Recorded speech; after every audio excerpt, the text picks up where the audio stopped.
নমস্কার বন্ধুরা, আমি সঞ্চিতা এসেন্স রেসিপিজ ইউটিউব চ্যানেলে আপনাদের সবাইকে স্বাগত। দুরকম ফুলকপির রেসিপি দেখাবো, আর দুরকম ভিন্ন স্বাদের, অথচ দুটোই কিন্তু নিরামিষ। মানে আপনি যে কোনো নিরামিষ দিনে এই ফুলকপির রেসিপিটা এই শীতকালে অবশ্যই একবার বানাতে পারবেন। যে কোনো রেসিপি একবার চুজ করে নিন, দুটোই অনবদ্য স্বাদের। বেশি কোনো রকম মশলা লাগবে না, আপনার বাড়িতে যা কিছু আছে, এমনকি আপনার হাতের কাছে যেটুকুনি আছে সেটুকুনি দিয়েই তৈরি করতে পারবেন। ভীষণ সুন্দর খেতে লাগবে, অপূর্ব স্বাদের, এবং আপনি গেস্টকেও কিন্তু এটা সার্ভ করতে পারবেন, এতটাই অপূর্ব হবে। ভীষণ সুস্বাদু আর তৈরি করা ভীষণ সোজা, একদম নিমেষের মধ্যে তৈরি হয়ে যাবে সেই রকম একটা রেসিপি। দুটো রেসিপি একই সাথে আপনাকে আজকে নিবেদন করছি। যদি ভিডিওটা ভালো লেগে থাকে তাহলে লাইক, শেয়ার, সাবস্ক্রাইব করে এবং সুন্দর একটা কমেন্ট করে আমার পাশে কিন্তু থাকবেন। এখানে আমরা প্রথমে দেখাবো এই রকম টমেটোর গ্রেভিওয়ালা সুন্দর একটা কলিফ্লাওয়ারের রেসিপি। কড়াইটা ভালো করে গরম করে আমরা তেল দিয়েছি। তেলের পরিমাণটা একটু বেশি, 2 চামচের জায়গায় 3 চামচ। এখানে আমরা জিরে ফোড়ন দিলাম, এমনি নর্মাল যে জিরে হয় সেই জিরে ফোড়ন দিচ্ছি। জিরেটা ক্র্যাকল করবে বেশ ভালোভাবে, ভালো গন্ধ বেরোবে। দুটো ছোট এলাচকে ফাটিয়ে নিয়ে দিয়ে দিচ্ছি একটা বড় দারচিনির টুকরোকেও এরকমভাবে ভেঙে নিয়ে। দুটো শুকনো লঙ্কাও দিয়ে দিলাম এরকম মুখটা ফাটিয়ে চিড়ে দিয়ে, এতে ভালো গন্ধ বেরোবে, ঝাল কিন্তু অত হয়নি। এবারে আমরা এই ফুলকপিগুলোকে একটু বড় বড় করে কাট করেছি, একদম ছোট করবেন না, মিডিয়াম করে কাট করেছি, আর খুব ভালো করে ধুয়ে নিয়েছি। আমি ফুলকপিকে ভাপিয়ে রান্না করি না, আমি ডাইরেক্ট এরকমই দিই। একদম ফ্রেশ কপি নেবেন, তাহলে আর ভাপাতেও লাগবে না। তো এখানে এই রকমভাবে ফুলকপিগুলোকে জোর আছে, কিন্তু আমি এটা রান্নাটা করছি একদম হাই ফ্লেমে, তাই তাড়াতাড়িও হয়ে যাবে।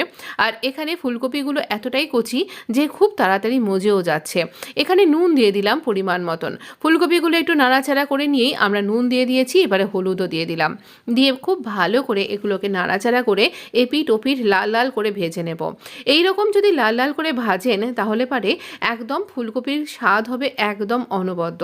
দেখুন আমি খুব বেশি তো তেল দিইনি, কিন্তু এটা লাল লাল করে ভেজে নেবেন। এরকম ফ্ল্যাট সারফেস কিছুতে যদি রান্না করেন, রান্নাটা খুব কুইক হয়ে যায়, তেল খুব কম লাগে।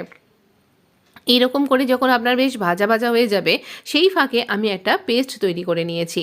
এখানে একটু চাপা দিয়ে আঁচটাকে কমিয়ে নিয়েও কিন্তু আপনি ভেজে নিতে পারেন। দেখুন আমার ভাজাটা একদম হয়ে গেছে। এবার যে পেস্টটা তৈরি করেছি সেটা বলি।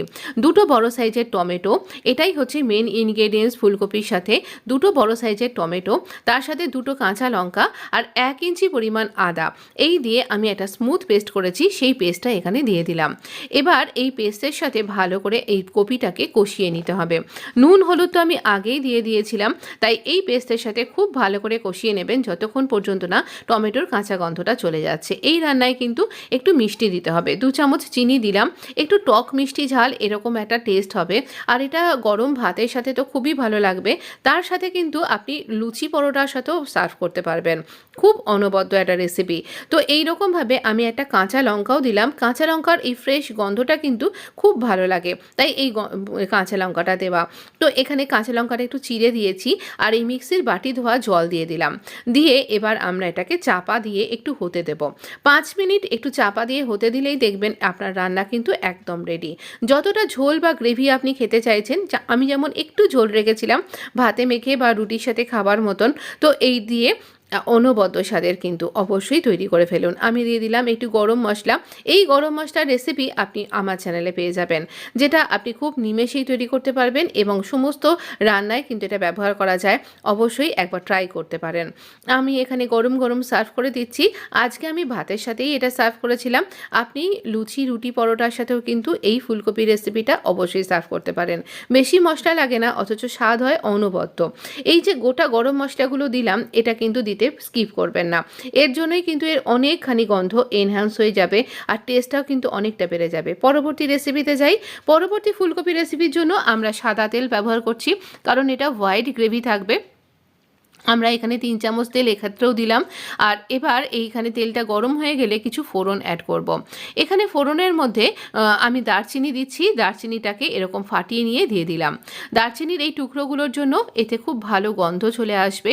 এর গন্ধটা যেই একটু বেরোতে শুরু করবে, আমি দিয়ে দিচ্ছি শুকনো লঙ্কা। দুটো শুকনো লঙ্কাকে দিয়ে দিয়েছি, একটু ফাটিয়ে দেবেন। আর এবার ফুলকপিগুলো ওই রকমই বড় বড় করে কাট করে এটা দিয়ে দিলাম। ফুলকপিটাকে খুব ভালো করে ধুয়ে নিতে হবে, আর একটু কিচেন কিচেন টাওয়েলে শুকনো করে ড্যাব ড্যাব করে মুছে নেবেন, তাহলে আর তেলটা ছিটকবে না আর ফাটবেও না। এবার এটাকেও আমরা লাল লাল করে ভেজে নেব। ফুলকপিকে যদি লাল লাল করে ভেজে নেওয়া হয় না, তাহলে ওই ফুলকপির একটা অন্যরকম গন্ধটা কিন্তু থাকে না, তবে অন্য একটা ভালো সুন্দর ভাজা ভাজা গন্ধ আসবে, সেটার জন্য খেতে অপূর্ব লাগবে। আর এই রান্নাটা যদি যখন আপনি খাবেন না, তখন মনে হবে আবারও করি, এতটাই কম ইনগ্রিডিয়েন্টস লাগে আর খেতে হয় ভীষণ সুস্বাদু। দই লাগে না, পোস্ত লাগে না। তো দেখুন আমি নুন দিয়ে দিলাম, যেহেতু এটা হোয়াইট গ্রেভি থাকবে তাই জন্য আমি হলুদ ব্যবহার করছি না। আপনি যদি এটাকে হোয়াইট না রাখেন তাহলে হলুদ অবশ্যই ব্যবহার করুন, মশলাগুলো একই রাখবেন। আমি এপিট ওপিট করে ভালো করে ভেজে নিলাম, একটু চাপা দিয়ে ভাজছি, তাহলে এটা ফুলকপিটা সফট হবে, যেহেতু আমি কম তেলে রান্না করি। এবারে আমি একটা পেস্ট বানিয়ে নিয়েছি, কি দিয়ে বলুন তো? এখানে আমি নিয়েছি এই রকম 4 মগজ নিয়েছি আমি 4 টিস্পুন, আর এখানে 5টা থেকে 6টা ভাঙা কাজু, গোটাও নয় কিন্তু ভাঙা কাজু দিয়েছি, দিয়ে একটা স্মুথ পেস্ট করেছি। এর জন্য অনবদ্য খেতে লাগবে, একটু চিনি দিতে ভুলবেন না। এটা না আপনি ঢাকাই পরোটা বা পেটাই পরোটা যেগুলো হয় সেগুলো দিয়ে খাবেন, অনবদ্য লাগবে, ফ্রায়েড রাইসের সাথে ভালো লাগবে, ভাতের সাথে তো ভালো লাগবেই। একটু চিনি দিতে ভুলবেন না। একই সাথে গরম মশলাও দিয়ে দিলাম, দিয়ে ভালো করে একটু নাড়াচাড়া করে কষিয়ে নেব। এই মশলাটা তখন দেখবেন তেল ছাড়তে শুরু করেছে, সেই সময়তেই কিন্তু আমরা এখানে জল দিয়ে দেবো। মিক্সির বাটি ধুয়ে জলটা দিয়ে দিলাম, আর তারপরে যদি মনে হচ্ছে যে আরেকটু জল দেওয়ার দরকার, তাহলে আরেকটুখানি জল দিয়ে দিন। এখানে কোনো দই লাগে না, পোস্ত লাগে না, অথচ অনবদ্য স্বাদ হয়। অবশ্যই দেবেন, আর 5টা থেকে 6টার বেশি দেবেন না যদি আপনার খুব বড় ফুলকপিটা হয়। আর যদি আর একটু ছোটো হয় তাহলে আরেকটু কম দেবেন, 4 থেকে 5টা দিলেই হয়ে যাবে। এই রকমভাবে আমরা এখানে ফুলকপিটাকে রেডি করে নিয়েছি। ব্যাস, এবার গরম গরম সার্ভ করে দিই। আপনি ভাতের সাথে খাবেন না পরোটার সাথে খাবেন আমাকে জানাতে ভুলবেন না। ভিডিওগুলো কেমন লাগছে জানাতে ভুলবেন না। হ্যাঁ, আমি একটু বিশেষ পারিবারিক কারণে একটি অনিয়মিত ভিডিও দিয়ে ফেলেছি, তো এবার থেকে আবার নিয়মিত ভিডিও আসবে, তাই আপনি আমার চ্যানেলের সাথে জুড়ে থাকুন। অবশ্য করেই ভিডিওটাতে লাইক দিতে ভুলবেন না, যদি অবশ্য আপনার ভালো লেগে থাকে। আর আমার চ্যানেলটা যদি আপনার কাছে ইউজফুল মনে হচ্ছে, তাহলে অবশ্য করেই চ্যানেলটা সাবস্ক্রাইব করে নোটিফিকেশান অন করতে ভুলবেন না। এই রকম সুন্দর সুন্দর রেসিপি আপনি নিমেষে পেয়ে যাবেন যখনই আমি ভিডিও আপলোড করব। অবশ্যই ভালো থাকবেন, সুস্থ থাকবেন, এই শীতে জমিয়ে খান, আর খুব ভালো থাকুন, হেলদি থাকুন, সুস্থ থাকুন। ধন্যবাদ বন্ধু, আমি আসছি পরের এপিসোডে।